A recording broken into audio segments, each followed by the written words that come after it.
एक दादी पोती रहती थी।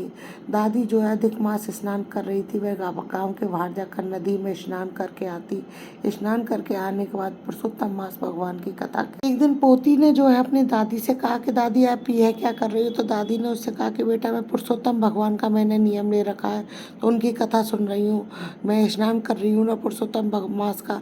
तो पोती बोली दादी मैं भी आपके साथ कथा सुनूंगी और स्नान करूंगी। अब बेटी पोती जो है दादी से जिद पड़ रही थी तो दादी ने कहा बेटा कुछ दिनों में तेरी शादी करनी है। क्या पता पराए घर में तेरे नियम निभ पाए नहीं निभ पाए। तू ऐसा करा कर पुरुषोत्तम मास भगवान की जो है कथा सुन लिया कर केवल। की बात सुन करके पोती जो है कहानी सुनने के लिए तैयार हो गई। अब दादी जो है थोड़ा सा जल और गुड़ लेकर के बैठ जाती और कहानी कहती। पोती जो है हुकारा भरती। बाद में पोती उस जल को जो है सूर्य नारायण भगवान को चढ़ा देती। अब ऐसे ही दिन निकलते रहे। कुछ समय बाद पोती की शादी हुई। दादी पोती से बोली बेटा मेरे पास तुमको देने के लिए कुछ है नहीं है। ये लोटा जल ले जाओ और उसमें 2-4 फूल डाल कर सूर्य नारायण भगवान को कथा सुनने के बाद में जल अवश्य चढ़ा दिया करना। दादी ने जो है पोती को विदा कर दिया। पोती जब विदा हुई तो रास्ते में जा रही थी तो यही सोचती हुई जा रही थी कि ससुराल में अगर मेरे से ससुराल वाले पूछेंगे कि ससुराल से क्या लेकर के आई तो मैं उनसे क्या कहूँगी। हे पुरुषोत्तम भगवान मेरे माँ बाप तो है नहीं है।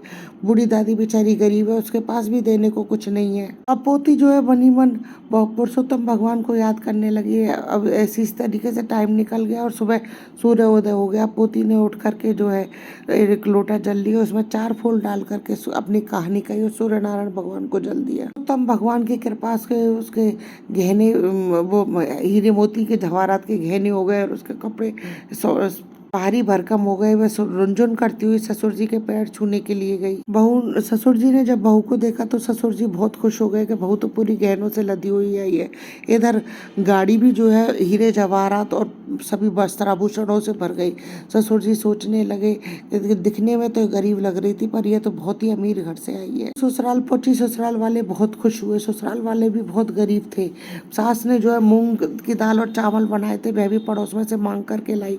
बहू ने ये सब देखा तो वह बहुत दुखी हुई और पुरुषोत्तम भगवान से बोली। बहू ने जो है पुरुषोत्तम भगवान से कहा भगवान यहाँ तो खाने को भी कुछ नहीं है। तो भगवान ने उससे कहा कि तुम सुबह उठकर उसी लोटे के जल से जो है खाना बनाना तुम्हारे अन्न धन के भंडार भर जाएंगे। बहू सुबह उठी उसने लोटे में 4 फूल लेकर के सुनने के बाद उसी लोटे के जल से बहू जो है भोजन बनाने लगी तो 36 प्रकार के भोजन बनकर तैयार हो गए। अब सास ससुर उठे। सास ससुर ने देखा कि बहू ने तो सारा काम कर लिया। अब सारा बासी काम हो गया। बहू ने सास ने रसोई में जाकर के देखा तो खाना भी तैयार था और घर में अन्न धन के भंडार भर रहे थे। तो सास ने बहू से पूछा बहू ये सब कैसे हो गया। बहू ने जो है सासू जी के पैर छुए और सासू जी को बताया कि उसने जो है पुरुषोत्तम भगवान की कहानी सुनी थी उससे ही जो है उनके घर में अन्न धन के भंडार भर गए हैं। लोटे के जल से जो है मैंने रसोई बनाई है इस कारण जो है 36 प्रकार के भोजन बन करके तैयार हो गए हैं।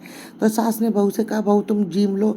तो बहू बोली कि नहीं सासू जी पहले मैं ससुर साहब को जिमाऊंगी फिर आपको फिर पति को फिर मैं उसके बाद खाना खाऊंगी।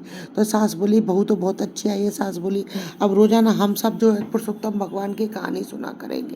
अगले दिन सबने जो है एक साथ बैठ करके कहानी सुनी तो घर में अन्न धन के भंडार भर गए। अब बहू ने जो है सासू जी से कहा सासू जी जो है पूरे मोहल्ले में आप प्रसाद बांटाओ। जब सासू जी प्रसाद बांटने के लिए पड़ोस में गई तो पड़ोसन बोली कल तो तुम मूंग चावल मांगने के लिए आई थी आज तुम्हारे घर में इतना सामान कहाँ से आ गया कि तुम जो है प्रसाद बांट रही हो। तो बहू सास बोली कि मेरी बहू जो है बहुत बड़ी लक्ष्मी है। वह सारा धन और वैभव लेकर के आई है। आज उसी की कृपा से जो है मैं ये प्रसाद बांट रही हूँ।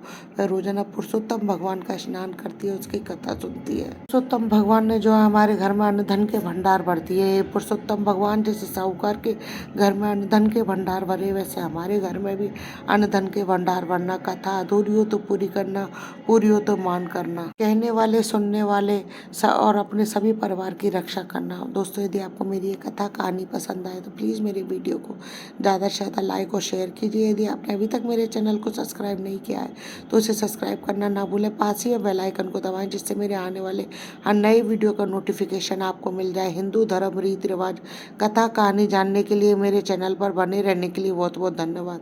जय श्री कृष्ण दोस्तों। राधे राधे।